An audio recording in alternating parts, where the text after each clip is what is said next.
dumating na yung ating DC connector ng Lenovo laptop. So galing ng China, ito yung sira.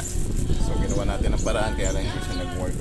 So try natin itong bagong pyesa. So mamaya voice over ko na lang kasi may music tayo, medyo maingay para mas maintindihan nyo itong gagawin natin ano. So ito guys, yung binili natin galing China.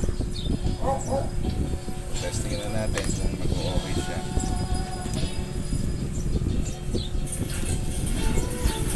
Just like warm days, the springtime get butterflies.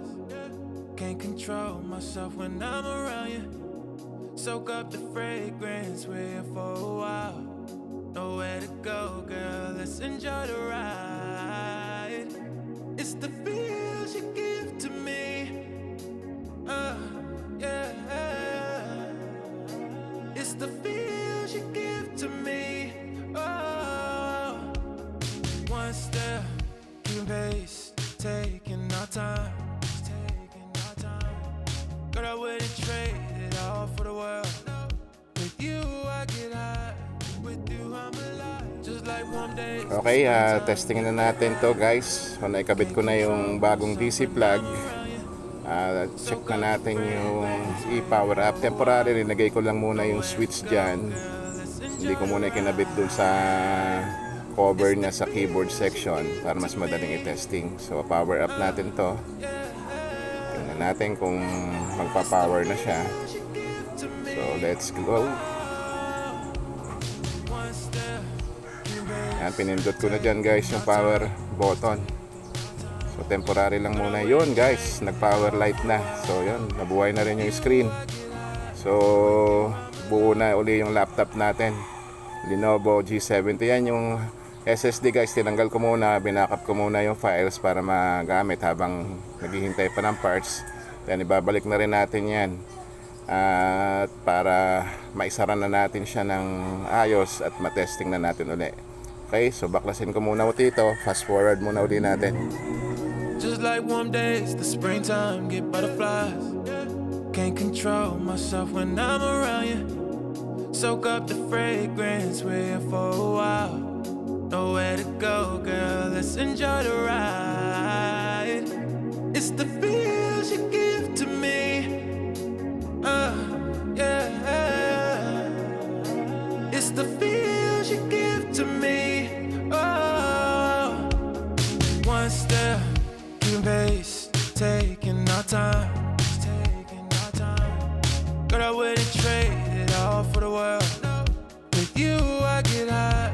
With you, I'm alive. With you, I'm awake. How do we find love in a hidden place? Let's just escape from the noise and the lights.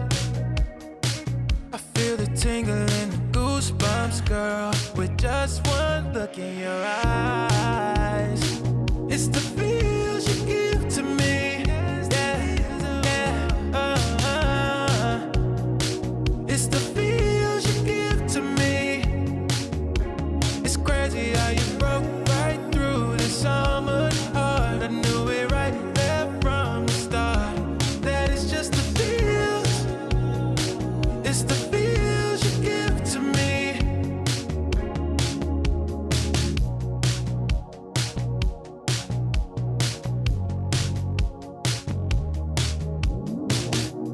Just like warm days, the springtime get butterflies.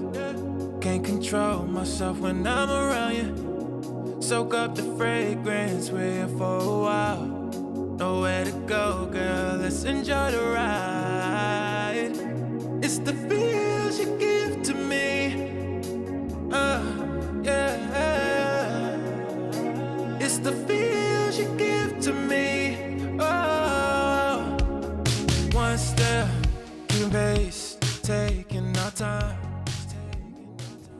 Okay guys, so test na natin to. So tapos na natin siyang i-reassemble. So test naman natin to, power up na natin. Yun guys, okay, nabuhay na siya. Yan, naglo-loading na yung ating Windows. So hopefully mag-open yung Windows. Yan. after nyan yun, skip disk ko muna to guys para mas mabilis tayo, kasi pagka hinayaan natin disk check pa yan, abutin pa tayo ng siyam. Yun guys, nag-open na yung Windows, so okay na, na-detect niya na yung SSD kinabit natin, then normal na uli yung power and charging na yan. So nagcha-charge na rin siya guys. So ito yung pinalitan natin, yung original na DC cord na naputol na, natanggal yung mga pin, siguro nahila yung power adapter niya, kaya lumabas, nabunot yung mga pins. So ginawa natin siya ng paraan, pero hindi pa rin siya gumana. So kasi merong isang pins na hindi ko masyadong mai-align. So nung pinalitan naman natin so far, okay na, nag-work na, wala naman pinakitang problemang iba. So yan, check na natin yung keyboard, okay. So gumagana naman yung mouse, gumagana din yung keyboard. So totally guys, okay na to yung Lenovo G50-70 na laptop. Working na ulit siya guys. So thank you for watching.